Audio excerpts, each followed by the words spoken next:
Noji na da kunyo ipti bolo da manala. Na Allah sona. Allah kajiya. Ya Rabbi. Allah kajiya. Ya Rabbi.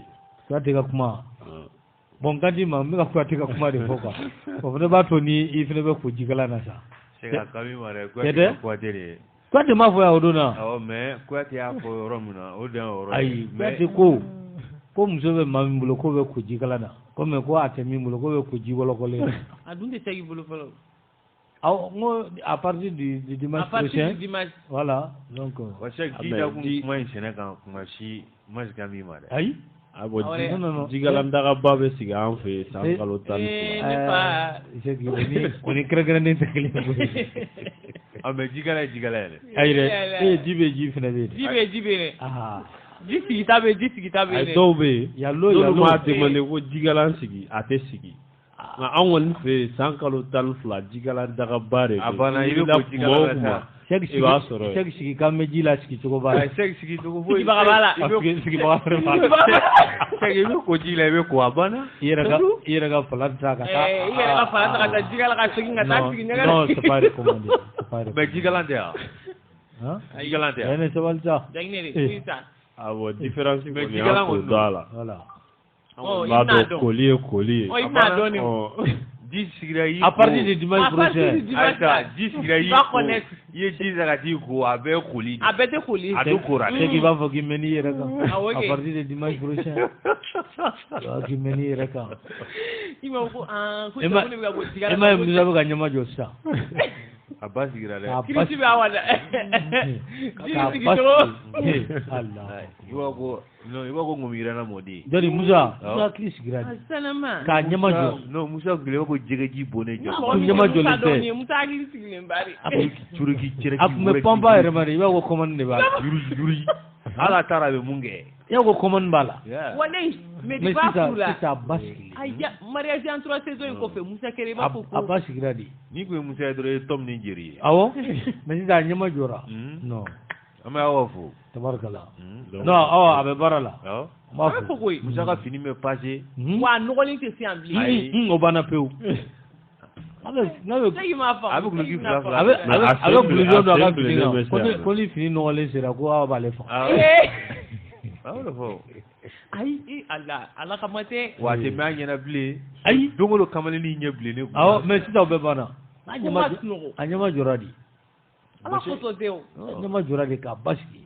Mais neni dɔ kun bɛ entraînement kɛ terrain na ale kun ye musotigi ye ni a sera abdo yɔrɔ ma ne bɛ n da dugu ma ka abdo kɛ n'a sera ale ma ale tɛ sɔn k'a kɔ da kosɛbɛ ne b'a fɔ ko i kɔ da kɛ a b'a fɔ ko ko n'ale ka fini nɔgɔra ko madame muso ale kɔrɔfɔ madame ba kɔrɔfɔ dɛ c'est ka jɔ de koyi mamuso bɔla o ko bɛɛ b'a la mamuso bɔla janginɛ to dɔɔni yakwa ayi a bɛ k'a fɔ ko han yakwa janginɛ yɛrɛ nɔgɔlen ka se so kɛ e delila ka janginɛ nɔgɔlen yan e tɛ furuya e tɛ ala ko tɔ tɛ o furuya tɛ ka moto la ne ka moto furuya kana to ka kuma dɛ a to yen sa janginɛ i bɛ janginɛ furafuru la hali janginɛ bɛ kariya ka jɛman dun ka bɔ taga kɔrɔ hali furuya de don ka se yan n'a bɔra a bɛ taa furafuru la ka taa jɔ ye musa dun kun bɛ na de a poussière ma ka taa ɲɛ o ji ta ka ji sura kan a k'a kɛ bi ala a tɛ sɔn a kɛ hali n'ala y'a sɔrɔ a tɛ sɔn a ka parfum kasa ka di awa do sa sanama n'a tɛmɛn'i la i b'a dɔn k'a furulen don non awa do sa Musa n'est plus n'importe qui est. Non, bon, a kɔni ko dimanche fɛ. C'est sa femme. Comme an bɛ bɔ yan fo 0h moins. Ko kɔrɔlen ko n'ale taara dɔrɔn k'a b'i da. K'ale tun b'i da ten. Ko mais ko sisan. Jagoya k'a b'a kun. Ala k'a ci. I ni kɔngɔ. Ala k'a ci. Mɔgɔw ka kiliyan i tɛ sɔn hali n'ala y'i da. Ala k'a ci. Non Musa. Non aw bɛ ka kamalenin dilan. Yɛrɛ la a bɛ ka dilan. Donc sɔɔni kɛ. Très bien. Musa yɛrɛ. Cɛ i bɛna dɔn ni ji sigicogo ye kelen walima. Voilà. Fo ka Musa bila. Hali i fana k'ale yɛrɛ segi bɔtɔ san ka labɛn ka na radio la a tɛ kɛ kelen bilen. Mais musotigi dɔw bɛ yen ji tɛ sigi olu ye ɲɛgɛn na ne b'o dɔn. Segi e bɛ ka exception de ɲini exception tɛ yan koyi. Tu vas te plier à la règle. Ne bɛ dɔ dɔn ale bɛ ko ba de la diɲɛ don o don. Segi ta ye sa. i kora cogo cogo i bɛ bana la dɛ i bɛ bana la i bɛ bana la ja ko bali bɛ i bɛ ko bala i bɛ bana la dɛ ale bɛ ko bala la don e ka ti fo bala don a tɛ bana la o ayi se ka ti fo bala don sek ni ba man jan a janikɛla ni ba man jan an bɛ ba man jan sinon ka bɛ mun ma o b'an ka yɔrɔ yɛrɛ la ale bɛ taa ko ba la ka segin a ka denwuli don jeliw b'a mamalima n'o kan yɛrɛ ko kabi ala i furula don min na fo bi i ma ko so ko a barika i muso ma ji sigi ɲɛgɛn na i segi siribe segi filaw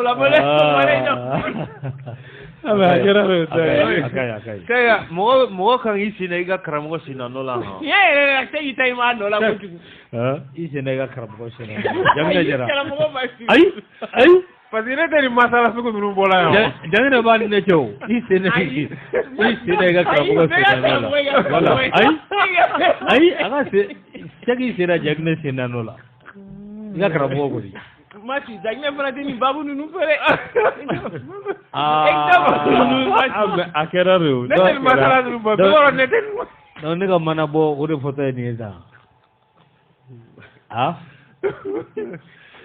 Saya kata. Mas, kifo. Ka taari fo ka jangine fo ka studio kɔnɔ mɔgɔ bɛɛ lajɛlen fo ka tila ka ɲɛma fo Fanta Konate an b'a fo k'a ka foli bɛ yan ka denbaya bɛɛ lajɛlen fo Fasibugu kɔnɔna la tabarikala Mas bi ye juma ye o don lahɔrɔma don don o don an bɛ dugawu kɛ Ala k'an ka batokɛlaw minɛ ya rabi ka tasibila kɛrɛnkɛrɛnnen kɛ halisa fɛti a ma ban fɛti don a don ye a dugujɛ fana ye fɛti ye a fɛti banna an bɛ armée fɛti banna den bɛ daminɛ an bɛ armée an bɛ tasibila kɛ bɔ bɛ taa bila dayɔrɔ laban na bi den bɛ daminɛ bɔ fana an bɛ dugawu kɛ a ye ni Ala sɔnna ma bi bi an bɛ wagati min na i ko sisan yɛrɛ finira ye a bɛ ka organiser maa caman kɔnɔlen don kɛnɛ kɔnɔ siga t'a la kɛnɛ yɛrɛ sigilen don a denbayalen don an bɛ wagati min na i ko sisan yaasa ka président kɔrɔ ka a dɛmɛ ka taa bila a dayɔrɔ laban na an bɛ dugawu kɛ Ala ka hinɛ a la a juru bɛ bɛɛ la Ala sɔn sumaya ya rabi tari ni sɔgɔma i Kulubali bilen tari o fana tɛ jamu ye dɛ i bɛ ka min fɔ nin ye Mati i kɔni fana filila o fana kɔni tɛ ne jamu kɛlɛ ɲinaba de ku wara kelen ka mɔgɔ ka wari minɛ ko Kulubali wari dunna ka ban koyi wari a to buffet ye si buffet la déjà non i fɔra wara yɛrɛ ko wara ka taa fɔ bilen ko Kulubali Kulubaliya tɛ taa dɛ dɔ bɛ fara a kan nin e ta ye fasi a bɛ kɛ Kante tari Kulubali bon Kante yɛrɛ dun tari ye Kante de Kante tari Kulubali Kante do bon Kante yɛrɛ bon o fana yɛrɛ tɛ jamu ɲuman yɛrɛ Kante si tu traduis en français c'est quelqu'un qui n'a pas de cou tubabu fɛ yen kɔni i jamu bɛɛ bɛ taa mais anw fɛ yan o tɛ kɛ voilà o tɛ k'anw fɛ yen dɔ bɛ fara ayi o bɛ kɛ américains ni fɛ yen a tɛ kɛ français fɛ yen américains ni baara ye o ye ni i fana u y'i jamu bɔ yen carrément mais komi anw bɛ fɛn bɛɛ ta tubabu la an bɛ to an ta jamu fɔlɔ bila ɲɛfɛ ka dɔ in bila kɔfɛ a fila bɛɛ bɛ to yen sɔgɔmada fɛ foli tɔnɔmasi an b'a ta k'a da lamɛnbaga bɛɛ lajɛlen ma sigida fɔlɔ fa wɔɔrɔ na Mali kɔnɔ fo Mali kɔ kan tabarikala tɔgɔ Peace FM ka garanti direct la kuni sɔgɔma o juma Burama Jalo n'a ka jama ka don Mali womisɛn bɛɛ lajɛlen na a banna kunnafoni ɲini k'a da lamɛnbaga bɛɛ lajɛlen ma k'u bɛɛ lajɛlen ni sɔgɔma tabarikala Janginɛ wa i ni sɔgɔma bonjour a bɛ cogo di bonjour chaque Luis ouais de finesse Luis de finesse en devenir Luis de finesse qu'il change de vocation ni ko wanya ayi vocation yɔrɔ yi est-ce que a kan tɛ ne ma o la qu'il change de vocation pour être voilà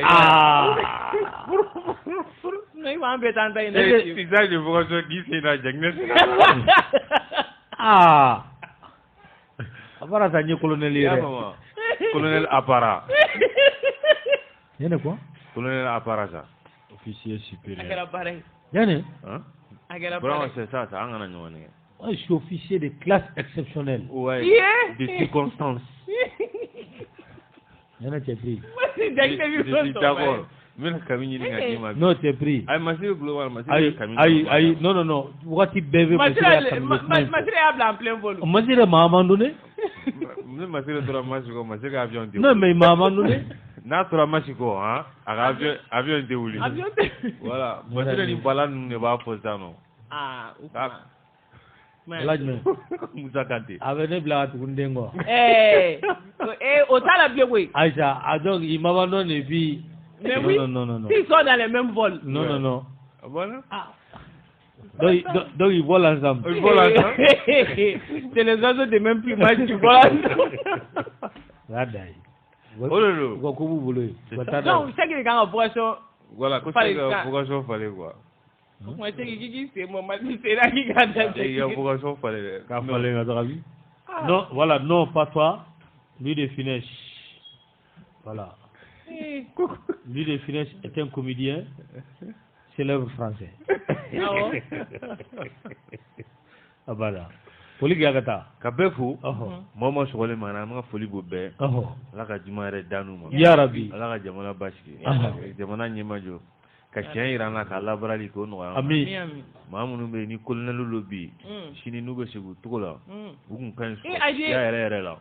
Ayiwa jɛgɛ ne tɛna nam ne. Cogo di e fɔ. Maa minnu bɛ yen ni colonel lo bi sini n'u bɛ segin u cogo la. U tɔgɔ ye jumɛn? U tɔgɔ ye jumɛn? U tɔgɔ?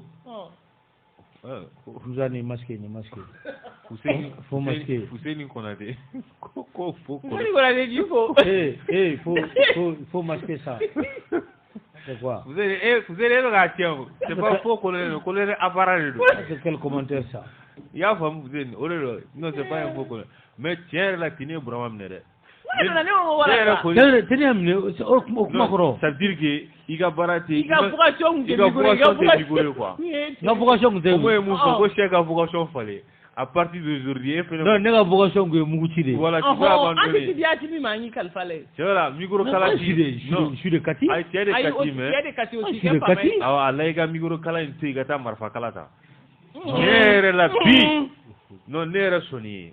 Ne bɛ tila i bɛ tila dɔrɔn cɛ ni photo ni se k'a ci ma n b'a publier n bɛ se k'a cari fɔ n b'a cari. Non, moi je suis colonel. Ouais, colonel Apara.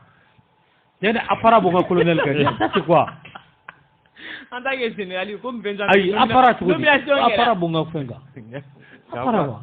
Parce que a da ye nin. Je suis colonel plein. Apara non mun Apara. Colonel plein ne. Colonel Burama Diallo ka bɔ Dɔdɔbugu an bɛ foli d'a ma o ye Kunta cɛ. An bɛ a fo. Voilà. K'a ka colonel baaraw la. K'a to micro kɔfɛ hali n'a sɔrɔ a tɛ marifa dɔn. En temps de guerre, tout citoyen est un soldat. Ouais. Voilà. Il y a beaucoup de soldats. Vraiment un soldat au micro. Voilà, soldat au micro.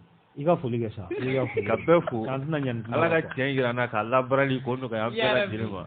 A lamɛnbaa bɛɛ fo. Ala ka juma yɛrɛ d'an ma. K'aw m'o fo. Voilà, vocation des journalistes et vocation des journalistes en comédien. C'est qu'à vie comme il est. Avec c'est correct. C'est qu'à vie comme il est. Ah, c'est qu'à vie exemple. Parce que radio une fois. C'est que ça j'ai pas compris hein. Moi c'est une belle Non, c'est des faits seulement. Pas compris hein. Voilà. Bonjour Brahma. Tari, dis ça. J'ai une chèvre à Kidal. Colonel Siti. Non, tu lis. Brahma est colonel plein. Merci. Colonel Siti arrivé à Kidal.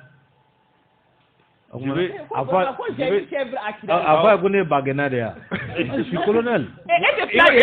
Il va ni quoi yemia. C'était baguenade. Je suis colonel. Il va ni quoi yemia. Colonel baguenade.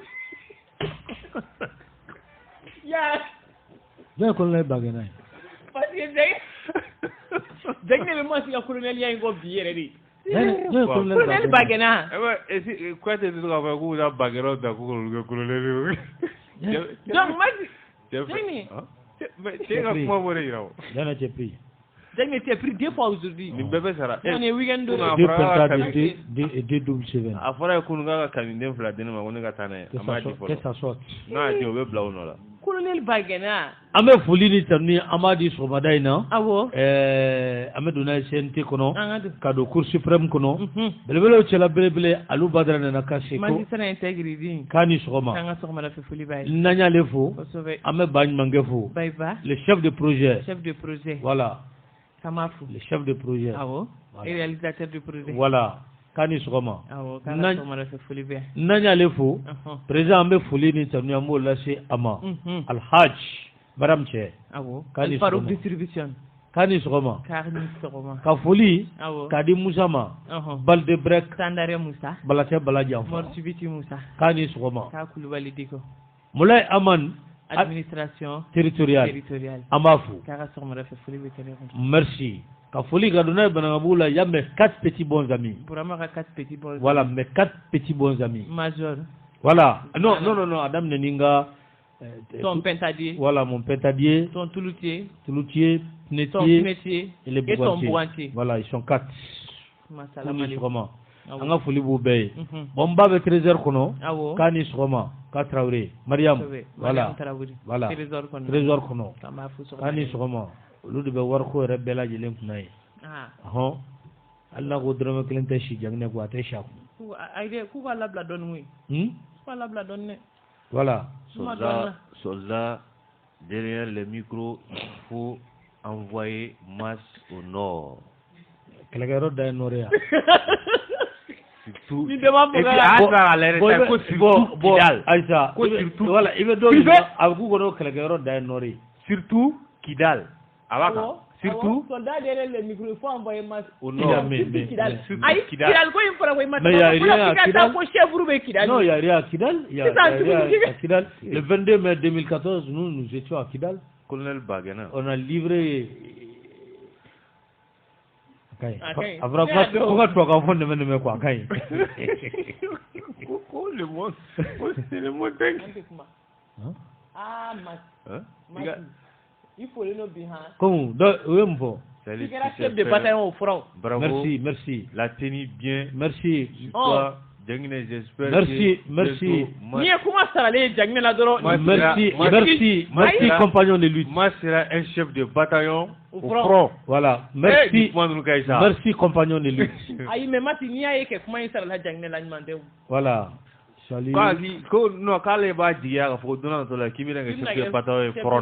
Quand nous on laisse en plein vol, c'est normal. Comment? Pourquoi on nous laisse en plein vol? C'est normal de devenir colonel en plein vol, le grand masse. Moi, je gagne le vol. Moi, je tenais à brata et l'homme à table. Avec une figure, c'est voilà le nom. Johnny. Kaka Zavalé. Voilà. Connais-nous. Salut, moi. Voilà. Et tout. Voilà. Et tout le chef général. Voilà. Allez, Gakumanyana. Bon, bi 14h, anglais nous avons le Adama Benma, le cerveau, allez ni honorable Sirigi Kouyaté, à côté n'a que Bachemi, n'avait décès. Saba, ameno au de Kekmala, madame de 14h, à table à 17h là, docteur Cham, ame Foulini Chanu, amo Olase Ama, Madaina, Otea.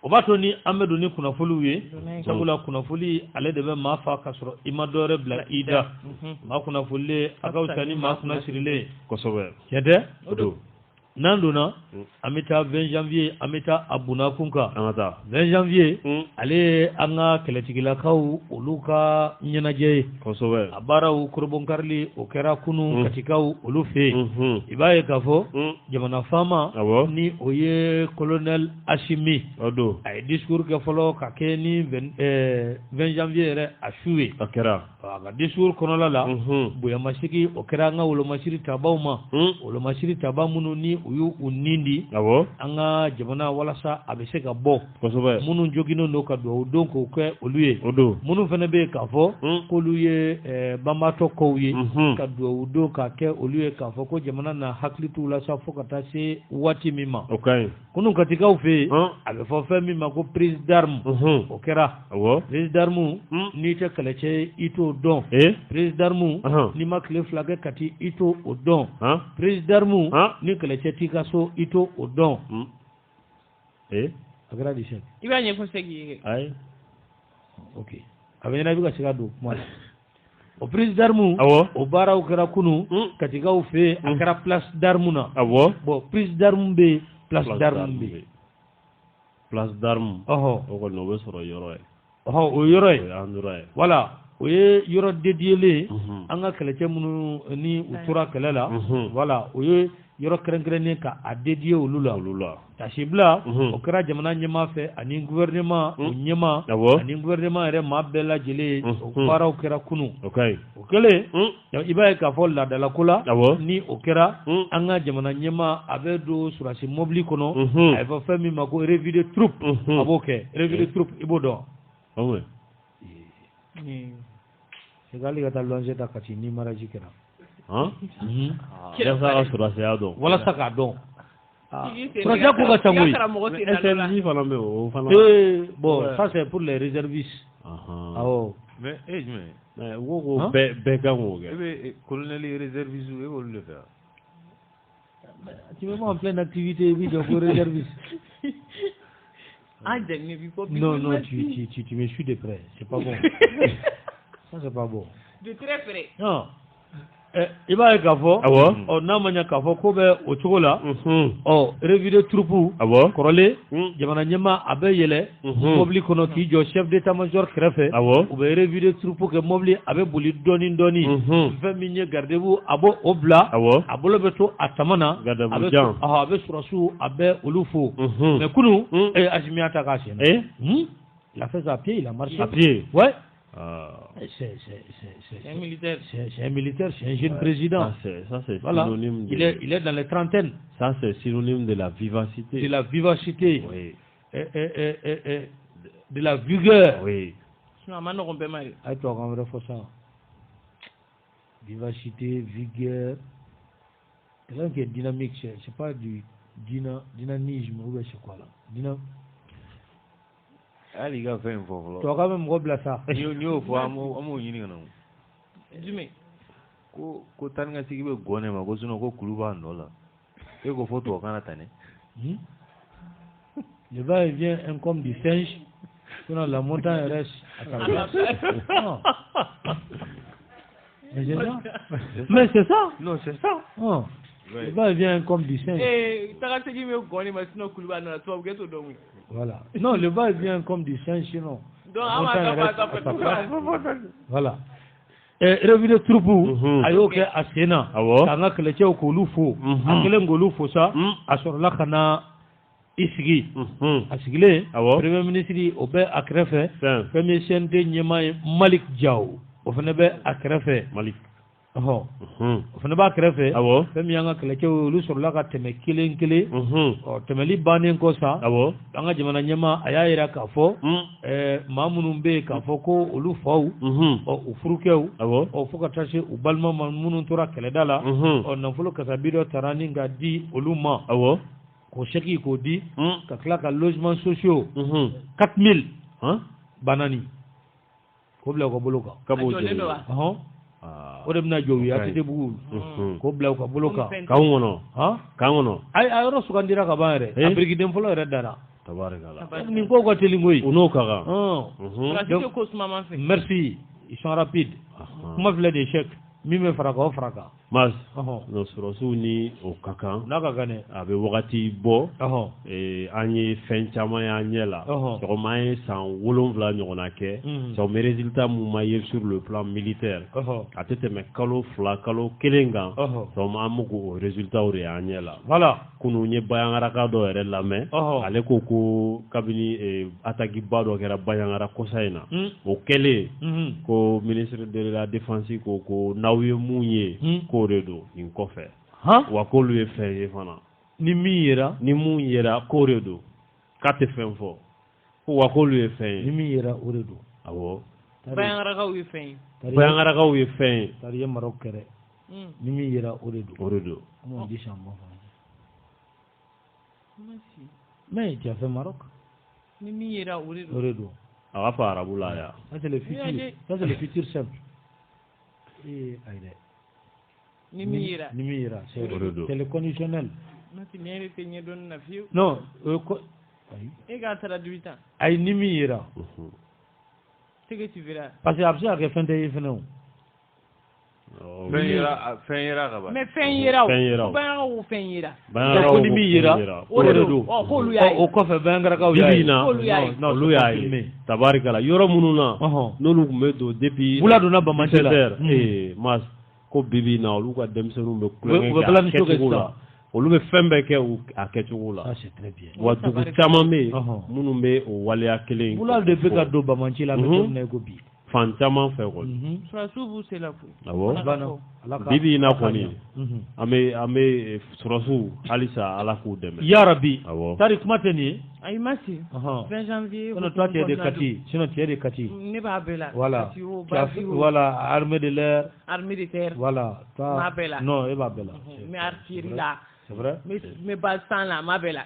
kana n ka fɛnw bɛɛ fɔ sa o kuma y'a artillerie fɔ sa jagina jaabi tigɛ artillerie dɔ wa jatigɛ e tɛ ne kɔrɔ yan ni artillerie e bɛ ne kɔrɔ yan ari kana n ka fɛnw bɛɛ a bɛ wula wa kana fɛnw bɛɛ tɔgɔ fɔ koyi artillerie n'a ko teri bɛ yɛrɛ la n'a ko kasaw ne bɛ sigi kɔ dɛ ni artillerie fɔ i bɛ SMB fɔ Allah olu y'an ka dugumamaaw i bɛ infanterie fɔ kosɛbɛ olu y'o ye kayi olu bɛɛ y'an ka dugumamaaw non c'est bon an ka tɔ to tan an bɛ sanfɛmaaw fo Masi ka dugumamɔgɔw fo ko mɔgɔ don bɛ t'i fo don in mais n'i kan ka fo don min na bara ta cogo bula bɛ ka don Bamako la Masi siɲɛ na ta tun bɛ ka kan na mais siɲɛ yɛrɛ la la paix a changé de camp an bɛ surasiw fo Mati surasiw ko nɔrɔ la k'olu tɛ siran bilen dɛ ko autorisation de dir'olu olu ma ko allez au combat ko ka bundeli kɛ k'olu b'a la Allah ko n'a datura mɔgɔ min na jeliw b'o mabali ma merci u fo don ye bi Mati an b'u fo ka tila ka segin k'u fo ko malidenw b'u kɔ tabarikala halisa an bɛ dugawu don kɛ Masi Ala ka kisi kɛ min bɔnna ɲɔgɔn wɛrɛ kana bɔn bilen voilà Amadu ko ka nin yiri la Amadu Sisoko voilà sergent Amadou Sa ni ne ɲani denmisɛnniya la sa c'est un sergent c'est un sergent Mate c'est ni sergent yɛrɛ jagina kuma filɛ nin ye bon tari ni sɛki y'a kumaba bɛɛ fɔ mais an bɛ mun fɔ dɔrɔn tuma caman wagati dɔ kɛra yan hali n'a y'a sɔrɔ a kun ka di dɔw ye ka armée bila yɔrɔ la n'a ŋaniya kun la n'u ma se bon minnu bɛ yen bi bi in na an kana quand l'armée montait en puissance voilà a kuma kun fɔra bon don yɛrɛ an y'a jateminɛ maa caman bɛ yen u bɛ kibaruyaw di u kun y'a jira k'a fɔ ko armée bɛ ka fɛn caman fɔ k'u bɛ ka population nɛgɛ nin tiɲɛ tɛ bon a ko banna sa o bon maa yɛrɛ a da yɛrɛ maa n'i ye fɛn fɔ hɔrɔnya fana bɛ sɔn ma a tigilamɔgɔw ka tila k'a bɔ k'a fɔ ko tiɲɛna ko kunun k'u kun ye nin fɔ ko mais ko bi ko tiɲɛ yɛrɛ la ko armée bɛ k'a kɛ bon o yɔrɔ yɛrɛ de buntenni yɛrɛ de bɛ sen na voilà fo dɔw b'u n'u yɛrɛ di mugu bɛ ka gaw dala fo b'u n'u yɛrɛ di a bɛ ka gaw dala ni kunnafoni jɔnjɔn yɛrɛ kɛ k'u ko k'olu tɛ wulu kɔnɔ bilen koyi ayi olu bɛ k'u gɛn ka jigin ka yan kɔnɔ a banna o de don an taara fɔ Mauritanie k'u ka datugu ni bama a y'u ci sɔrɔ k'u ka datugu ayi an na bamanciw ɲɛ de ko don ni bamanci min bolila ka don dɔrɔn ko kiru voilà fɔlɔ an de tun b'an sigi an ka kan kɔnɔ awɔ an faga ye mais bi bi in na an de bɛ bɔ ka non o wagati y'a sɔrɔ stratégie m'an bolo ça c'est repli tactique sisan an stratégie yɛlɛma nous sommes à l'offensive e m'a faamu k'a mɛn ko an ka nin kan in attaquer yen fɛ nin kan in attaquer yen nous sommes à l'offensive maintenant ne tɛna yɛrɛ fɛn ça c'est repli tactique ne tɛna yɛrɛ fɛn sɔgɔmada in na ni yɛrɛ mun sɔgɔmada ye kuma dɔw la quoi non, ça c'est repli tactique. Olu diga tu ka repli tactique la. Bon maintenant nous sommes à l'offensive. An bɛ armée minnu dɔn sisan olu bɛ offensive de la. Awɔ. Olu bɛ offensive de la. Non sisan cɛ bula bɛ ka don. Bula bɛ ka don. Fɛn t'an ni koyi ma se an sɛgɛnna. Dɔ kɛra. C'est bien. Ni dɔrɔn ni ne ɲinina. Ne ma na ni autorisation mun bolo. bula kon be ga do de jamana yɛrɛ bɛ yɔrɔ nin kɛra jamana kɔnɔden bɛ nisɔndiya wa arrangement yɛrɛ fɔlɔ fɛnɛ o ye jamanaden ye n'a ɲɛ b'a la armée b'a tɔnkɔrɔ u b'a to maaw bɛ kibaruya tɔ di k'a di armée ma walasa jugu min bɛ yen bula tɔ ka don o la an ka se ka taa an ka taa ni ka segiw la yɔrɔ ɲɔnɔ mana a kun fɔra ko gɛlɛya bɛ yen a fɔra k'u bɛ t'u magow la u t'u ka taa ni ka segiw la bi basigi natira kosɛbɛ an bɛ dugawu de kɛ jamana ye ala ka bɛɛ lajɛlen ka basigi nati ala k'o kɛ maa y'o dugawu minɛ ngala k'a minɛ mama minɛ ngala k'a minɛ bonjour à tous les studios de Peace FM bonne émission.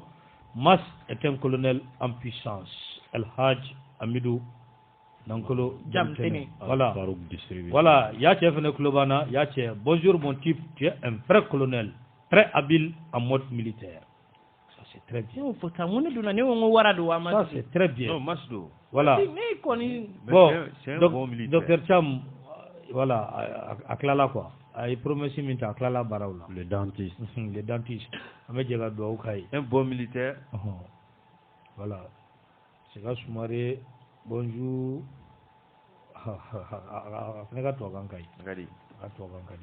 Ami ta ɲɛfɛ n'an taara ɲɛfɛ i b'a ye k'a fɔ fɛn min ye ko u bɛ sen na i b'a fɔ an y'a fɔ cogo min na kunnafoni disɛn min bɛ yen n'a bɛ fɔ a ma ko l'histoire de Bamako a ye ɲininkali kɛ ko pourquoi Fort Gnassingbé était-il venu à Bamako Fort Gnassingbé i b'a dɔn cɛkɔrɔba den don cɛkɔrɔba yɛrɛ ye yadenma ye a ye mara kɛ Togo fo ka taa se a ka saya ma a denkɛ o ye a nɔrɔ bila n'o ye Fort Gnassingbé ye Fort Gnassingbé araba su a ye taama dɔ kɛ dibidibinin dibi la ka na Bamako yan Dunumata Balamata a y'a kɛ dɔrɔn a seginna ka taa maa ma bɔ a kalama a bɛ fɔ visite minnu ma ko visite privée a ye o baara ni ka o de kɛ k'a fɔ ko jama ka taa kunbɛn aéroport la sira ka tigɛ nin si de ma kɛ a nana dibidibinin dibi la wa a seginna o dibidibinin dibi la kelen Fort Gnassingbé Togo jamana faama don kunnafoni caman y'a jira k'a fɔ ko n'i ye présidentw kɛ ɲɔgɔn kan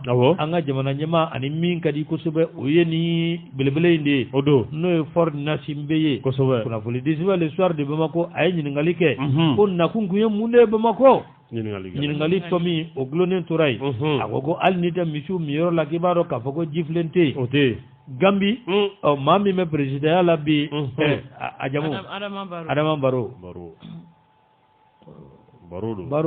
on ko Barrow c'est transformé sinon Barrow c'est ballot c'est ballot donc Barrow c'est un forgeron. Non, on ne dit pas forgeron. Petit forgeron. Il veut forgeron faut voiture, il veut petit phare. Voilà. Kana sira yɛrɛ n'i bɛ forgeron fɔ fan o fan numu cɛkɔrɔba tɛ yen a bɛɛ denmisɛnnin dɔw dun ko cɛkɔrɔba tɛ numu na sɛ diɲɛ den fɔlɔw ye k'i mago la o tɛ cɛ k'i mago la an fɛ Adama ko ye numu na yan tiɲɛ o tun tɛ numu o tɛ diɲɛ den fɔlɔ yan k'i mago la u ma jamukan dɔ dɔrɔn ni diɲɛ den fɔlɔ ye numu ye an kun bɛ na olu kɔ ka tila k'an ka kan dilan yɛrɛ kan b'u bolo wa ayi an ma jamu kɛ ne bɛ taa gɔngala y'a bila gɔngala numukan banna aw da jumɛn jɔnni an jɔn Demande à ton homo. A bɛ fɛ ka kow ɲagamine ye ko demande à ton homo homo tɔgɔ ma fɔ na dɛ ala tɛmɛnen don homo la demande à ton homo Buguturu ani Bugujɛnsa il est là aujourd'hui demain il est ailleurs tari a bɔra ta ne ma fɛn si ma bi dɛ moi si tan ni bɛ tɛmɛ bitin in na i ye nɛgɛ ta gɔngala i ye nɛgɛ bila gɔngala n'an banna cɛkɔrɔba tɛ numu na numu bɛɛ denmisɛnnin ma si ni tan tɔgɔ ma yɛrɛ bɔ den kɔfɛ a bɛ mɔgɔ ka sigi la i m'a fɔ i y'a fɔ a ma dɛ i y'a fɔ a ma a b'u ka sigi la c'est bon ayi c'est bon c'est-à-dire ni ye tinin don i man ka kuma quoi voilà faut pas beaucoup parler un militaire qui parle beaucoup kɛlɛkɛyɔrɔ la o bɛ boli ma numu gani dɔ ye k'an wele i bɛ sabali o hali sɛ e ko k'e m'anw tɔgɔ fɔ tɔgɔ wɛrɛ dɛ Fani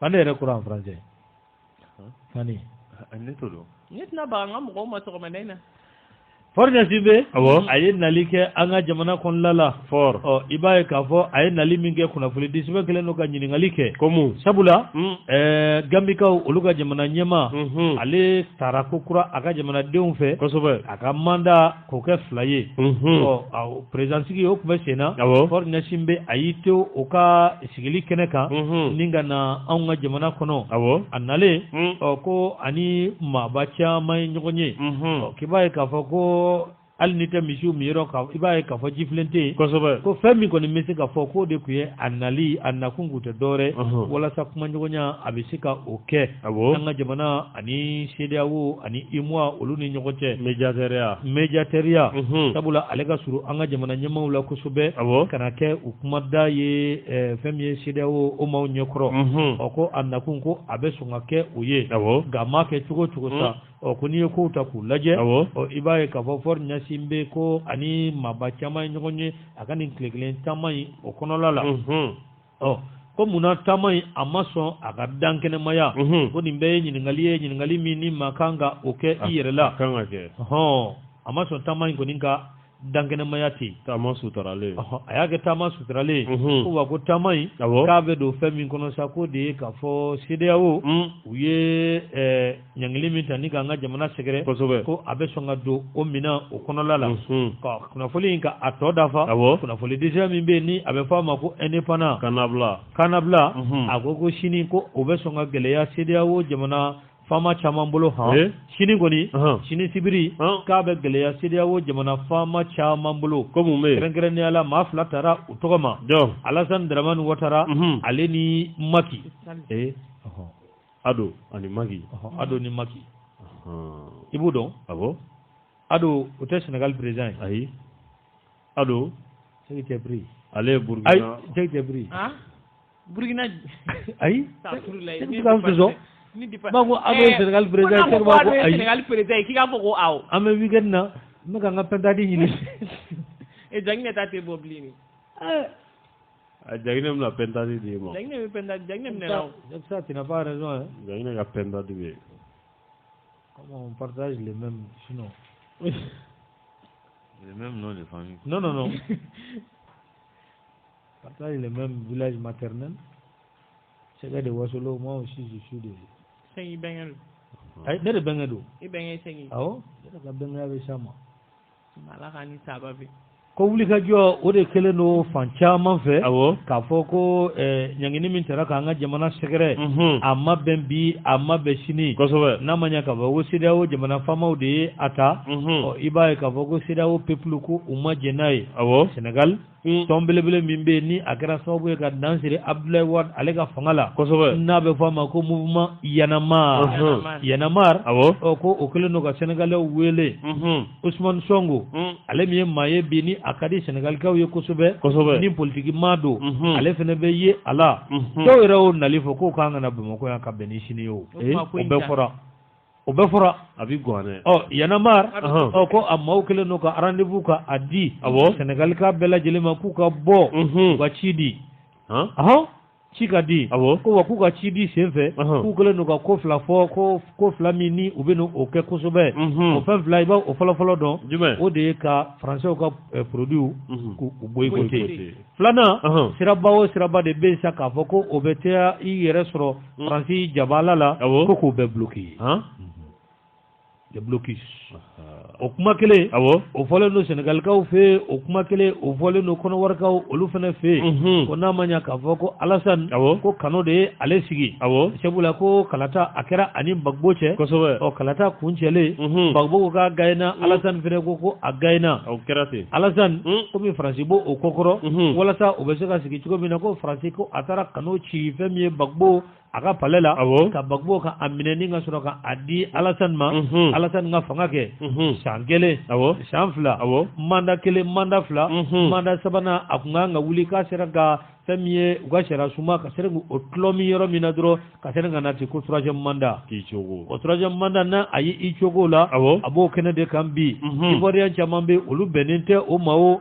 ɲugu k'a bɛ wuli ni ɲaga ɲaga ye ko n'i y'o o ko ta k'a lajɛ o mɔnɛ bɔ ivoirien minnu na ka taa fara Mali degun min cɛra ni ka Mali sɛgɛrɛ ni Alassane yɛrɛ sen bɛ belebeleba bɛ a la ko a bɛnnen tɛ ivoirien ma k'u bɛ bɔ sini vont sortir pour dire non aux sanctions de la CEDEAO, pour dire non au troisième mandat de Alassane. Ma filɛ nin ta. Ma filɛ nin. Beaucoup fɔlɔ. O kɛra nationali. Parce que k'a daminɛ Kayi. Voilà, ça c'est national. Fo Menaka. Maliden bɛɛ bɔra. Ni Zeyina ta n t'a kɛtɔ ye panafricanisme ye. Voilà. Parce que n'i y'a ta k'a lajɛ. Sɔngo bi. Ale bɛ jɔyɔrɔ min na Sénégal. A jɔda b'a la dɛ. Y'en marre. Olu bɛ jɔyɔrɔ min na Sénégal. Macky Sall b'a dɔn. Olu kɛra sababu ye ka dan siri Wade ka fanga la. A wagati gɛlɛyara Sénégal kosɛbɛ. A kɛra. Mati n'olu wulila k'u b'a fɔ. N'a y'i sɔrɔ yen. Awɔ. Voilà. An ma taa école la an y'an sigi so. Voilà. Barisabu tasuma mɛnɛ bɔra a la. Ale ne sɔrɔ mission dɔ la yen. A ma nɔgɔya dɛ. Mission. Segi. A bɛ n'a fɔ ko M5 ka bɔli. A ye ne yɛrɛ sɔrɔ mission militaire dɔ la.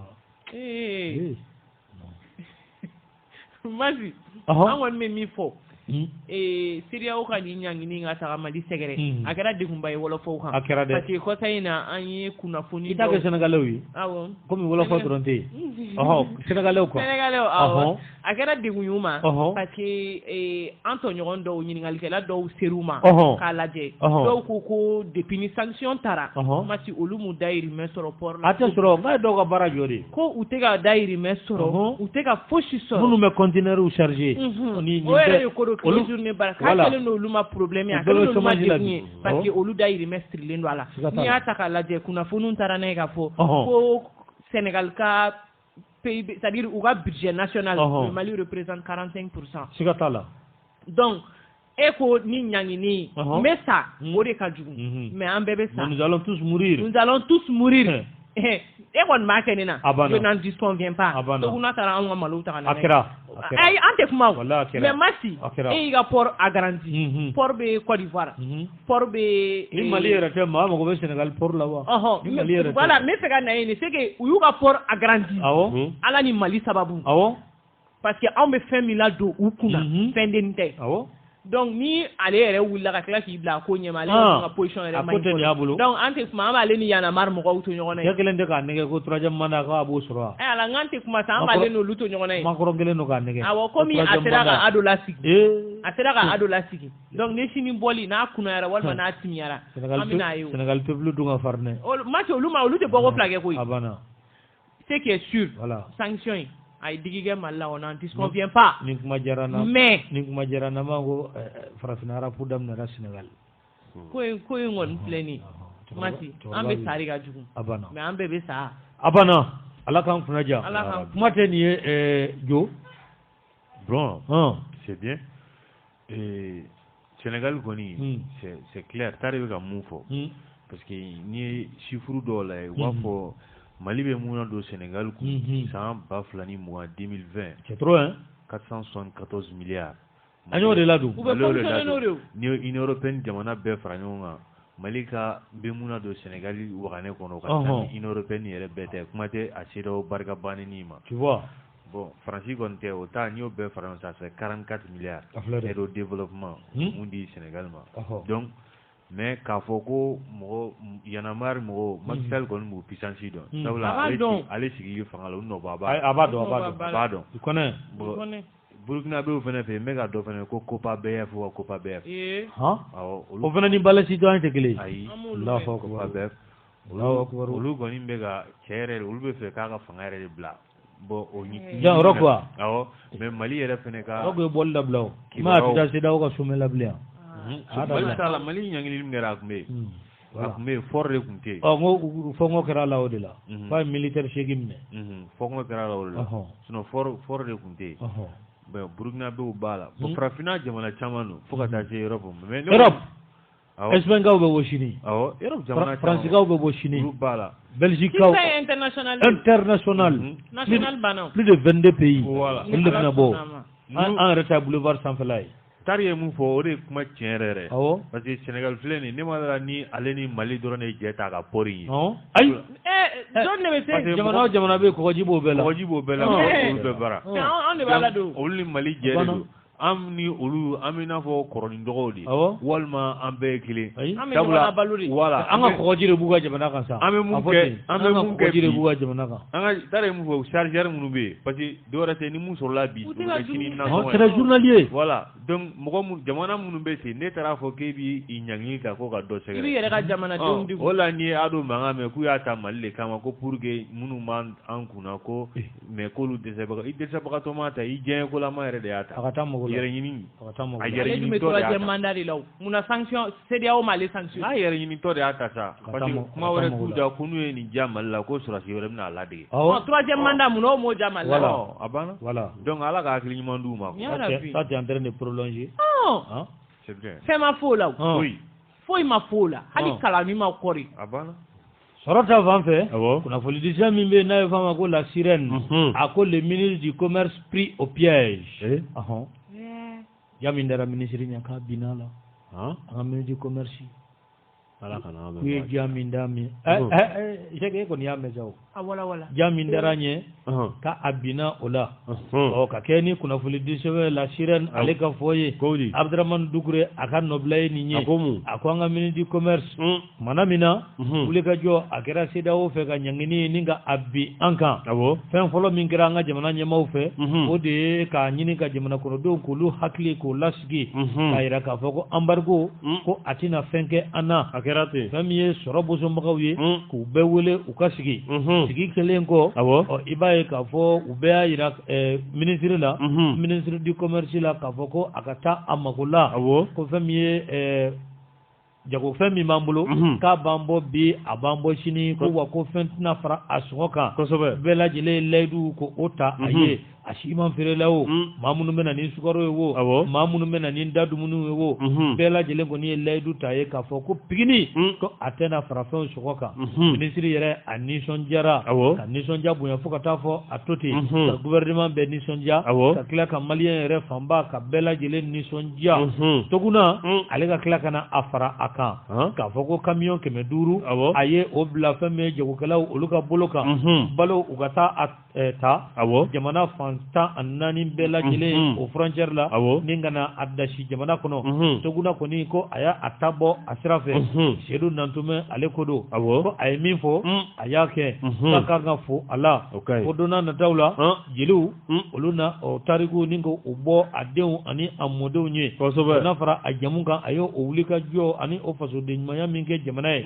ko nka commerçant minnu bɛ yen k'a fɔ n'u ko ko sukaro ko dɔrɔmɛ tɛ fara a kan tile fila o kɔfɛ minisiri k'a ye cidenw bila ka don sugu kɔnɔ k'a lajɛ ko commerçant ye min fɔ ko ani o cɛ ka jan i b'a fɔ jɛgɛjala ani baji yɔrɔ dɔw la sukaro kilo 120 yɔrɔ dɔw la 140 dɔw yɛrɛ y'a fara kan ka taa fɔ 160 la ko yala u ye nkalon de tigɛ minisiri ye wa ou bien u ye jan de da ɲɛ n'a nana a yɛrɛ fereke o jan na ɲininkali a filɛ nin ye il a été floué le ministre.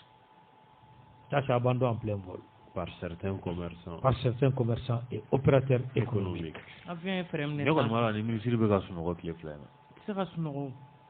Mais, nous ne venons ni à qui la faute? Méchanceté. Mais on a connu une info. À qui la faute? La faute aux commerçants. Avec les routes à Kabake. Mais oui. T'as déjà gagné. Bon, moi, on a eu le politique. Ni commerçant, ni politique. Parce que ne t'a dɔn mais n y'aw wele k'aw ɲininka yalima a bɛ bɛn wa? K'a bɛ bɛn. Aw ko a bɛ bɛn. Ayi ministre ye maliyɛn yɛrɛ bɛɛ ka seere télé de la parce que u da yɛrɛ de bɔra k'a fɔ télé la k'a bɛɛ bɛn f'an ka hakili sigi ko foyi tɛ yen c'est faux. Masi. Walayi c'est faux. A ma bɛn dɛ. Ayi ni o ka kɔni bɛnna kɔni ni ye janfa de ye o ka maa layɛlɛ yiri sanfɛ k'a tigɛ n'a ye awɔ mais malidenw de parce que an b'a fɔ ko sanfɛ mɔgɔw de tɛ ɲuman ye duguma mɔgɔw ye nin kelen ni kɔni nin ye sɔrɔ bosonbaga minnu bɛ sanfɛ nin y'olu ye olu don dɛ bon maa min bɛna ni sukaro ye Mali la maa yɛrɛ dadɔnnen don a tɛ maa tan bɔ Ayisa aw de taara layidu ta ka taa a kuma fɔ aw welela k'aw ɲininka aw ko a bɛ bɛn k'a bɛ bɛn ko dɔrɔmɛ kelen k'a tɛ fara a sɔngɔ aw ko a bɛ bɛn voilà parce que au doni kama o ɲɛ kun bɛ ministre la wa walima a ko bɛ cogo di mais bi sukaro bɛ fo 140 n'an ye commerçant dɔw yɛrɛ u bɛ ka don bitigiw kɔnɔ suguba la u bɛ k'a fɔ maaw ye ko a kana foyi fara fɛn sɔngɔ kan commerçant yɛrɛ dɔw a ɲɛmaa dɔw ni tɛna tɔgɔ fɔli yɛrɛ kɛ c'est méchant non c'est plus que méchant ça c'est méchant parce que an ka nin bɛɛ bɔ a la an ka kɛ ko ministre min wele k'i ɲininka ministre t'a ɲɛdɔn yɛrɛ awɔ mais Massi e da de nana fɔ télé la Massi e yɛrɛ da ka bɔ a la wallahi en une semaine sukaro min Mali la tɛ se ka dɛsɛ o bɛ ban o bɛ dun k'o ban o bɛ dun k'o ban fɛn min bɛ Mali kɔnɔ bi foyi tun tɛ yen fɛn bɛɛ bɛ ka don a dun cogo la mais semaine kelen kɔnɔna na u yɛrɛ da de y'a bɛ se ka yɛlɛn cogo di sa u yɛrɛ da de y'a fɔ ko rupture tɛ yen k'a fɔ magasin a dasilen don magasin kɔnɔ ko stock bɛ yen i kɔni dugusɛ cɛ a bɛ na an ka sukaro kɛ 440 460 est-ce que c'est pour bafouer mais d'une part moi je me dis peut-être c'est pour bafouer la transition o de do kɛ ni y'o de ye sera o ma embargo min kan kan ninnu bɛ fɛ k'o embargo de d'an kan pourquoi ka dɔ fara an ka nɔnɔmugu prix kan c'est juste la gauche dɔrɔn ni ka dɔ fara gazi prix kan n ko gazi a bɛ 1400 de la a tɛ ka sɔrɔ a tɛ ɲɛ yɛrɛ la c'est de la méchanceté gratuite ni mun kafiriya baara ye kafiriya baara de parce que i welela ka ɲininka bon an ka misiriw kɔnɔ ninnu de bɛ aran fɔlɔ la fo k'a ɲɛ ninnu de b'an ka misiriw aran fɔlɔ la ninnu de bɛ tapis kura san bon ninnu de bɛ misiriw facture sara safa fɔlɔ ninnu de bɛ safa fɔlɔ la ni album tɛ ninnu de bɛ yen ninnu de bɛ safa fɔlɔ la wa n'i y'u ni seli heure sera n'i y'u ye k'u ka bitigi datugu ka taa misiri la i bɛ masaya segin ninnu de b'u bonbonsi bila Iya Jalo kunnafoli ale de bɛ maa fa ka sɔrɔ i ma dɔwɛrɛ bila i da an y'a bila yɔrɔ min na an b'a ta ye ani maa jumɛnw kun don o ye commerçants ye minnu bɛ an bɛ don min na i ko bi layidu kɔni a taara jamanadenw ye k'a fɔ ko balo ko a bɛ to a prix la nka an bɛ don min na i ko bi jamanadenw olu ɲɛ bɛ fɛn wɛrɛ la fɛn min ni o ni fɔlen o tɛ kelen ye ɲɔ surula su fɛ n'o dun kɛra i b'a ye k'a fɔ fɛn min ye janfa a bɛ don sɛdenw ma an bɛ don min na i ko bi layidu mun taara layidu a ma bɔ a sira fɛ hali dɔɔni hali dɔɔni Umar ale ko ale ye bataki ci an ma k'a fɔ ko min kɔni fɔra ko fɛn min kɔni don dɔrɔn commerçants ko a caman bɛ yen k'u kɛlen don ka balo k'a ta k'a dasi u ka magasin kɔnɔ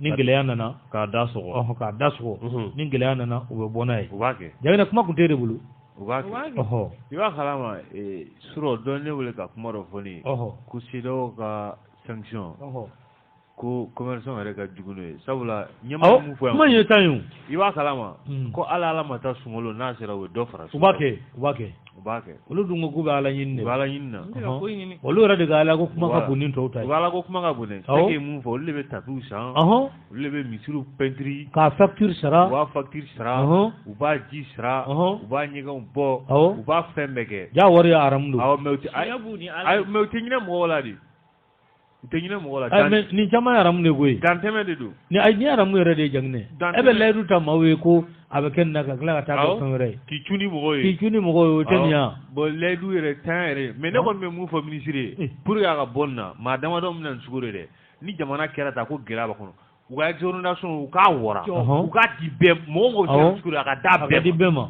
fɛn bɛɛ bɛ yen ko nafolo b'a bolo k'a bɛ se ka na nin sugu de k'a feere u k'a d'a bɛɛ ma a banna hali mun bɛ se ka taa bɔrɔ kelen hali ni mun nana n'a ye a ka di mɔgɔw ma a banna ou bien olu kelen ta tɛ Mali o aw maa damadɔni se ka na aw sigi ka sukaro ta ka na kɔ de bɛ na n'a ye k'a b'aw sago kɛ mɔgɔw la bɛɛ ka na n'a ye fɛn bɛ se ka na n'a ye bɛɛ ka na n'a ye a banna ni jamana bɔra gɛlɛya kɔnɔ a na ɲɛɲini mais nin tɛ se ka kɛ quoi. mais tiɲɛ yɛrɛ la ni yɛrɛ t'a dɔn pourquoi i bɛ nin kɛ. suko ni dugusɛjɛ cɛ i yɛrɛ dabaranin bɔra ka kuma mun fɔ ko i tɛ fɛn fara fɛn mun kan mais i bɛ tila ka sinɛ ka wuli dɔrɔn joona ka dɔ fara kan a nɔgɔni fɛ. Jagɛnɛ n'i yɛrɛ nin a bɛ fɔ nin de ma ko feere jugu. o de don n'i ma feere fɛn sɔrɔ sɔngɔ mun na. ka taa filɛ o la ka taa n tɛ san prix o da o kan. awɔ sɔngɔ min nin tɛ ɲa fan si fɛ. foyi. sɔngɔ ka dɔ fara feere fɛn kan mun ti a mun yɛrɛ i ma mun sɔrɔ i ma a sɔrɔ mun na a san yɔrɔ la. i b'a a prix double quoi. k'a prix double walasa i ka tɔnɔba sɔrɔ walasa i ka nafaba sɔrɔ o mun feere. a wari tɛ foyi ɲɛ. a wari tɛ foyi ɲɛ. tɔnɔkan tɔnɔ. a b'a don ɲɛ a t'a dugusɛjɛ ɲɛ. nin bɛɛ la e bɛ tila k'a fɔ k'e ye diinɛ mɔgɔ ye. e bɛ di den o diinɛ bɔra min. hali ka misiri to yen. kɔni o tɛ diinɛ yɛrɛ juguya kisɛ bilen di min ɲini k'i faga sinon ninnu ye dɔ fara nin feerefɛn ninnu kan wagati min na o y'a sɔrɔ stock minnu bɛ yen nɔ foyi ma san ka far'u kan a bɛɛ b'a nɔ la wala i b'a maa dɔw bɛ seli fo k'u ten fi nɔrɔ kisɛ kelen i bɛ Mali gɛlɛya jamana k'i bɛ Mali gɛlɛya tagalen ni commerçant bɔra a tɔ b'i dɛn a tɔ b'i dɛn mais sababu fɔlɔ ye olu de e b'a fɔ k'i ye silamɛ diinɛ ye fɛn fɔlɔ min fɔ o ye an ka hinɛ ɲɔgɔn na nɔgɔya o don a nɔgɔya an ka hinɛ ɲɔgɔn na mais n'aw kɛra gɛlɛyabaga ye i bɛ t'i sigi cogo di diɲɛ mɔgɔ ɲɛna télé ɲɛna diɲɛ bɛɛ ɲɛna k'a fɔ cɛ ɲɛna k'a fɔ ko ni Ala sɔnn'a ma a bɛ to a nɔ la vous allez derrière tuguni aw bɛ taga a grimper en moins de 48 heures ministre ka wuli dɔrɔn ni mun y'a dɔ fara kan o k'o don kaso la wallahi parce que i da de y'a fɔ an bɛ taa ni ɲɔgɔn ye tribunal la de Jaginɛ l'État contre les commerçants an bɛ taa ne ye u lasigi k'u ɲininka u ye nin de fɔ u ye piège de ta jamana ɲɛ foyi ma fara ka jamana bin dingɛ kɔnɔ foyi ma fara a kan olu bɛ taa ta doni min na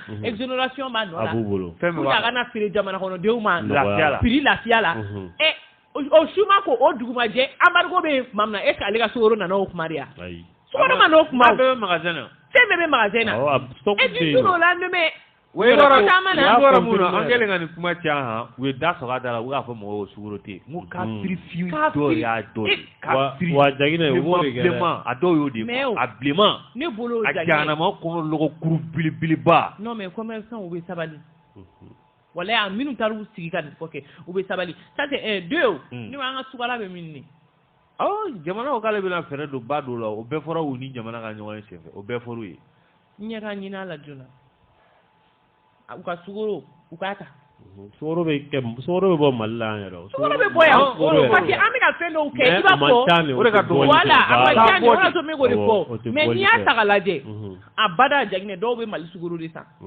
parce que le prix est toujours inférieur ni importé donc vraiment u ka ba dɔ la mais kɛ commerçant ye nin min kɛ a ma ɲɛ an ka tiɲɛ yɛrɛ parce que i bɛ nin kɛ i y'a dabɔ jamana dafirili de kama parce que nin bɛna ni furugu ye jamana kɔnɔdenw ni ɲɛmɔgɔw ni ɲɔgɔn cɛ alors que ɲɛmɔgɔ ma fosi kɛ nin kelen na ko ɲɛmɔgɔ y'a fɔ k'u m'a kɛ an b'o de dɔn mais minnu taar'u sigi k'a kuma fɔ tabali sanfɛ olu dun je de kan ka ci olu kɔ la a kuma ka d'u da dɛ ko ni Mali politique mɔgɔ ye mun fɔ k'u t'a bɔ a sira fɛ aw yɛrɛ ka nin fɛnɛ bɔ a sira fɛ sa politicien ka nin ye mun ye politicien tɛ fosi kɛ n'u m'olu wele k'u ɲininka commerçant aw fɛnɛ ka nin kelen ni bɔ a sira fɛ aw fɛnɛ kana nin kɛ tan awɔ a bɛɛ ka di ko politique mɔgɔw mais tiɲɛ yɛrɛ nin ye commerçant a ye nin kelen ni bɔ a sira fɛ i fɛn bɔra télé la diɲɛ bɛɛ ɲɛna a ye nin bɔ a sira fɛ han a bɔ nin bɛɛ n'a ta olu bɛ tila k'a fɔ tuguni ko on soutient la transition fanga mun mais e b'o kɛ cogo di e bɛ tila ka na c'est une chose et puis son contraire u bɛ ka transition birilen ɲɔni de n y'o de fɔ parce que ni jamanadenw ma lafiya est ce que transition bɛ lafiya o kɔni kuma t'a la n y'o de fɔ n ko est ce que c'était une manière ka transition boycotter ka parce que i tɛ se ka nin décision sugu ta ka tila ka bɔ transition kɔfɛ tuguni ka taa nin kɛ alors que olu bɛ ka jamana kɔnɔdenw ka lafiya de ɲini transition in embargo in kɛtɔ u donna bɛɛ kan Assimi ye Mali ka fɛn dɔw bɛ a importeli a y'a jɔ 2 mois avant l'embargo est ce que u bɛ se k'a fɔ k'olu fɛnw tɛ yan Maliens t'o dɔn sinon information bɔra waati min na k'a fɔ ko Assimi y'a fɔ ko k'an ka fɛnw bɔli jɔ o y'a sɔrɔ a fɔra ko k'an ka minɛnw bɔli jɔ kabini novembre an ka minɛnw tɛ ka bɔ o bɛɛ kɛra pour que il s'attendait à ce que sanction bɛna bin Mali kan a y'a ɲɛ sigi k'a bila aw bɛ n'o gɛlɛya an bolo wa sabali sa u b'a fɔ k'u b'u den ka bɔ n'o fɛnɛ ye k'u b'u den ka bɔ o dɔw fɛnɛ minɛ n'u ka jugu a bɛɛ tɛ dɛ nin ye mun bɛ sanse non a caman ye kafiri de non a caman bɛ u ŋaniya bɛ batterie non kafiri don u bɛɛ batterie chargé a ŋaniya bɛ basi fi ka sɔrɔ namugufin ma k'a la ayi dɛ Jaginɛ i ka kɔrɔfɔli kɛ mais n'a sɔrɔ an ka tilegan in na basi don wa n'a sɔrɔ an ka tilegan in na basi dun ne bɛ de b'i la i t'a dun an bɛ ka basi kɔni de dun n'an bɛ ka basi han a maa dɔw han n y'a sɔrɔ jɛla a maa parasugu maa barika ba ni sugu dɔ u ŋaniya bɛ sina ka basi yɛlɛ ten ka sɔrɔ namugufin ma kɛ la k'a bisi o ye basi silen e fɛn cogo di basi sɔgɔmada in na ça basi couché o yɛrɛ ka di yɛrɛ la de ça c'est basi endormi fulaw b'o dɔn ma si n'i y'o kalaya sɔgɔmada fɛ ka tulu k'o la e b'a dɔn jɔn b'o dɔn fulaw b'a dɔn plus tigɛdɛgɛ endormi basi endormi plus tigɛdɛgɛ a ka di dɛ n bɛ ka cɛ n bɛna mun f'i ye walayi ma se kuma i ka commerçant fɛ ne ka mɔgɔw tɛ dɛ n ka mɔgɔw tɛ ayi ama munun bala ngamote minnu welela wala ayi ijo amna ma fe ma ni bala kere ibe kafriya bara de génération be bolo ina na sugoro ebe la ruta mo ga kala ka ko keta iye songo yele ka gela janoro no malgré l'exonération mo commencer en bala an kan ba bema abe ni tala ikote awo ikote mais ni bala voilà ni bala i bala an kambi ma bi an kambi nous yɛrɛ de attendre embargo ni ko de ya terroriste wala ça c'est des terroristes oui c'est des commerçants terroristes voilà nous ka mo terroriste jagné mi folo de ni exonération dirima i donna ni sugoro i kari sigi ministre nyakoro an kambi ali ka ta sel dabla ministre an kami me yela dum te ma fo aga di bema be kana sugoro be kana nay no gara ni ta galali bule ga magazine ngo ay abe nunu yɛrɛ mun bula aga ngam ne nunu yɛrɛ la abana an kami ma ni tala an kati ni ko de ya mais ni bala jenji e mi do fara nga sugoro ka anidu ni ko ni mi dalakan bato exonération aka ngamine akamina sabula jamana ya dalakan bato ko exonération ka tibolo parce que problème est détaillant minnu bɛ ka feere kɛmɛ ni bi naani kɛmɛ ta gɛlɛya la olu tɛ minnu bɛ ka bɔrɔ di sanfɛ olu de don parce que olu caman bɛ yen nɔ olu bɛ t'u ravitailler tile kelen tile fila tile kelen tile fila n'i taara sɔrɔ gɛlɛya la jagoya i bɛ na i fana bɛna feere o gɛlɛya kelen ana gazi tigiw u b'a la a gazi tigiw wa kelen kɛmɛ ni gazi kun ye 100 de a gazi tigiw ala fana ɲɛ b'aw bɛɛ la bon i ɲɛ bɛ hali ɲɔ kenige ni saɲɔ min bɛ bɔ an fɛ yan u ye dɔ fara nin bɛɛ min bɛ sɛnɛ yan awɔ fɛn tɛ taa ka na ye i b'a kalama problème i b'a problème ye min ye e mun ko de mun b'i dabali b'a ko la quoi fɛn de ma fara carburant kan foyi o mun b'a donni ka na foyi a bɛ na ni mun ye foyi ɲɔ bɛ na gasoil de bɛ kɛ mobili la ka na sukaro bɛ na gasoil de mais o gasoil fɛn ma fara o sɔngɔ kan aw don n'a ye fɛn ma fara a ye dɔ fara ka mun na e k'o yɔrɔ de fɔ an ye mɛ jagina yɔrɔ donna n'a ye wa depuis sera o yɔrɔ datugu donna n'a ye semaine balo kɔrɔ min b'u bolo min b'u ka magasin na n ko o kelen de o kelen de prix normal la dɛ o de ye flambelen filɛ ka kɛ tan adamaden ŋaniya bɛ se ka juguya la kafriya baara don sa k'i ko charbon kafriya baara don wa i b'a fɛn fɛn e de b'a ka nɔrɔlen fɔlɔ ni mɔgɔ b'a la an kan b'i ma an ni don an kan b'i ma dɛ an t'an ka kuma kɛ ka debi ko la ni baara dɔrɔn an kan b'i ma ka taa layidu ta k'i maliyɛnden bɛɛ ɲɛna k'i filmer k'i kunkolo bɔ e bɛ tila ka n'o feere ni prix la ne segin ka vidéo in bɔ tuguni yan ayi an bɛ n'u ta o tɔgɔ ma o ni bomo n'a ma jigin vendredi wɛrɛ awɔ ayi o b'a sɔrɔ a jiginna ayi u tɛ sɔn wallahi n'a ma jigin ayi u tɛ sɔn mati fɛn fɛn taara a sigi ministre ɲɛkɔrɔ ko fɛn tɛ fara kan mati wallahi bilahi an b'a bɛɛ tɔgɔ ɲini ka jɛ a bɛɛ u tɛ sɔn sa vendredi exonération bɛ mɔgɔ bolo a fɔra k'a tɛ tɛmɛ mɔgɔ damadɔni kan mɔgɔ damadɔni an bɛ n'i tɔgɔ fɔ yan ka jɛ ci kɔ la n'i t'a la i bɛ bɔ k'a fɔ k'i t'a la n'i b'a la wa n'i ma bɔ k'a fɔ k'i b'a la an b'i tɔgɔ da lɛfɛ la yan an b'a vidéo min bɔra journal la an b'a ta k'a di Musa ma k'u tɔgɔ fɔ ka jɛ ci u kɔ la ka fɔ k'a fɔ k'i t'a la wa i b'a la k'a bila bɔlɔlɔ fa fɛ kuma ɲɛna a banna fɛn min ye monsieur le maire an bɛ foli d'a ma n'o ye Saka kosɛbɛ monsieur le maire Jaginɛ voilà an bɛ foli k'o lase a ma k'a ni ce ka Baviye fo a fana tulo b'an na nin waati in na i bɛ Makan fo mairie la ye ka Makan fo ton ami bon jamutɛnɛ Layiba kɔni Ɲamakɔrɔ Layiba a tulo b'an na Layiba don on s'en beau c'est mon beau mais Layiba n'est pas beau hein si c'est un beau Layiba quand même il n'est pas beau non mais je ne peux rien dire si c'est un beau quand même lui n'est pas beau Layiba John Sagan pour moi c'est pas la beauté c'est le charme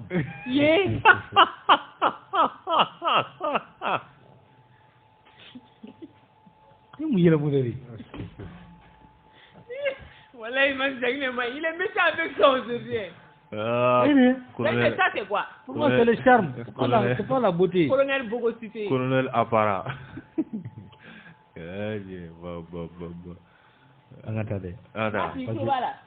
Donc, Amara Kouloual. Pour le prix de 1000, pour 26 000. Le prix de 1000. À 50 ans. Et à quel est malheureux? 26 000, où sont? 26 000, oui. 26 000. Je vais sortir au Adoïdi. Aïe, ou t'es son, aïe. Là, il n'y a rien de barca. Aïe, ou qu'on a son mal. Il n'est pas bien. Non, parce que il faut pas aussi oublier que il s'apprêtait déjà pour le Ramadan. Nganya be kaki. Solo fana wa sen. Solo ya sen sa ko ego. Juguya be nyini ifa. Wallahi. Asungolo u be suro ka gelan wa. Ani nyo, surtout nyo. O wara ko mon me min so. Nyemo tambla ka tayi mura. Ay utoza. Nyemo ko mo ambla ka tayi mura. Utoza zunu nga mo ndagela. Ay peut-être olu bolo. Ita woyu. Awo peut-être olu bolo be ka haramu mu min mo la. O be ko ya pa nyini ala feke. Ay fa me. Ay uto ka ala bi birle nyoni. Auto kanga monu auto sa kanga monu me wa fogu be plan ke ala la awake wa fogu be fere de ala la ko luni ala jara ka jena au auto sa ku kanga monu dagele arani kambal musofa ni jenina ni arajo barakala belegele tabarkala mas jenina be ko mufa be ke tiende fuye de mas ngane juga de be anga kumar tambanu de kono odo parce que yani te daw ka si ko foke dimanche samedi wo ya damene ka wakalen farashiman son oh iya isa bi shiman be wa muga ani woro wo fanati yere wallahi mas min jamana ni bitanye togoti aka gele de men ko ni be kangari kelen daye ka da arjo barakala belegele munum be kallame nasubu nana jinniya ka foko obiti ko mofo obe kadduwa o kanti duwa o kede parce que o ga haram den mine jamana dawla ala kanoke ambi fokusube bami karamogo ame fulini taniamu olase amani wati na muntugula kaufe aklobana assalamu alaikum wa alaikum salam wa rahmatullahi wa barakatuh mabi bolo karamogo jalo ba ame jale be atebe woro sira bile anjara nay bongo sibe jagina la ego fotugo manya oh ya to ko la tele tagge ga basi basi ko yanda fotugo manya doni ala donc ko so wa ke titre c'est ça jagina ra ko manana ni won yele mani ba ira ka ko ka asina o be gati ko wana ni won yele ba ko te amba o be gidi ko wallahi ma si jamana ngono wallahi ali yele wallahi ma jewu ya ri kun te gati ya aflebe ni ma ke basi ko ma ta ma gudu ya ya me ga yele mi senu ngambe kuma ni do ke ba ira ka ko to pa ba di la sigatala o koro de ambe an ka fama nunu fo mais an ko k'a fɔ aw ni anw ka baara ye min ye an tɛ kɛ i fɛ k'a fɔ ko fɛn o fɛn bɛ ka kɛ k'a ka ɲi dɛ tandu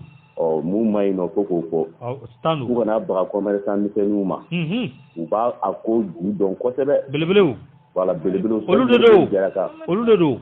de don Cheikh Modibo Jara ka waati la a ye kalo 9 min kɛ ni fɛnw jiginna a ye commerçant bɛɛ wele k'a tila k'a f'u ɲɛna ko monopole tɛ yen nɔ ko bɛɛ ka na ni minɛn ye donc a waati an y'a ye k'a fɔ embargo b'an kan mais fɛnw nɔgɔyara o waati la ka tɛmɛ waati tɔw kan allo ala ka basi hali ala ka bɔda d'a ma ala ka n'aw dɛmɛ ala ka n'aw taga donc an b'u fo ka 20 janvier la donc k'u k'u kun kɔrɔta ni ala sɔnna ma k'a dɔnna k'u k'u janfalen don k'u tɛ jitɔ ye tabarikala salamu alaikum wa rahmatullahi wa barakatuh wa alaikum salam kuma ɲɛna allo somɔgɔw bɛ di tɔgɔ ni jamu Kairu Konate ka bɔ min? Kana bɔ sugu la. Kuma bi cɛ terikɛ ka ca yen dɛ. N terikɛ bɛ yen dɛ. Ne yɛrɛ bɛ ne ye moto dilanna de ye o. A bɛ moto de dilan yen. Ne bɔra i yɛrɛ fɛ yen. Ɲa dɔn. Ala ka tile yɛrɛ kan. Ya Rabbi. Ala ka yɛrɛ kan. Amina. Ala ka laban ma. Ami. C'est-à-dire mun bɛ ka fɛnw gɛlɛya ta. O ko miiri koyi. A filɛ dɛ. O ko miiri dɛ. Sini bɛ yen dɛ. Sini bɛ yen dɛ. Siga t'a la. Ni sini bɛ yen dɛ. Siga foyi t'a la. O ko miiri dɔrɔn. A banna. Foli don. An b'i fo. Merci. Y'an dabila yan. A ka ɲi. A to da. Voilà. Cheikh foli kɛ. Masque lamɛnbaga bɛɛ lajɛlen. 14h an bɛ yen fɔlɔ. 14h an bɛ yen. Voilà. Monsieur le maire Janigila k'a tulo b'an na. Awɔ monsieur le maire. Ko jɛmukan ka di. N ka foli fɔ a ye. A tulo b'a la. C'est lui qui va attacher. Oui, l'estomac. L'estomac le dimanche en 8. Le dimanche en 8, Inch'Allah. Tabarkala. Lui qui est chargé faire l'attachement. Ah, voilà, le dimanche. An bɛ foli d'a ma. Kosɛbɛ bi 14h. 14h pile. Ni Ala sɔnna ma. Arama Jara Ben ani Siriki Kuyate honorable. Kuyate. Voilà. Bi 14h. Jo fana bɛ yen. Voilà, ani colonel Mas. 14h. Salle climatisée kɔnɔ. Salle climatisée. Bɛɛ welelen don. Voilà. Laginɛ Mas. N'a fana bɔra Numundenninw na. An ka bɛɛ wele comme Maliko don. Il faut les appeler. An ka bɛɛ wele comme Maliko don. Les petits forgerons. Parce que u fana u bɛ jeniyɔrɔnin dɔɔnin f'i ye. Dɔɔnin. Ne y'an ka muru da ja kɛ. Kuma b'i bolo. Kante. Ne tɛ kuma. Masa an bɛ bɛɛ fo. Fɛn fɛn kun sɔgɔlen don an ka jɛmukan na sɔgɔmada in na. Ko kunnafoni min tun b'an bolo ka da u tulo kan o de ye nin ye. Hali bi an tɛ sɛgɛn an tɛ ɲina. Bɛɛ n'i jɔyɔrɔ don misiri kɔnɔ. O don dɛ. Anw bɛ jama wele. Hali sa sini mɔgɔw bɛ bɔ. Bi Plus FM kɔnɔ yan. Burama bɛ yen. 14h pile. 14h 17h. A tɛ ja dɛ. Mali kunkan ko kuma. A tɛ ja dɛ. faso in a bɛ jɔ. Bi ta ka di dɛ. Masa hali n'a bɛ jɔ dɔw kɔ la a bɛ jɔ. A banna.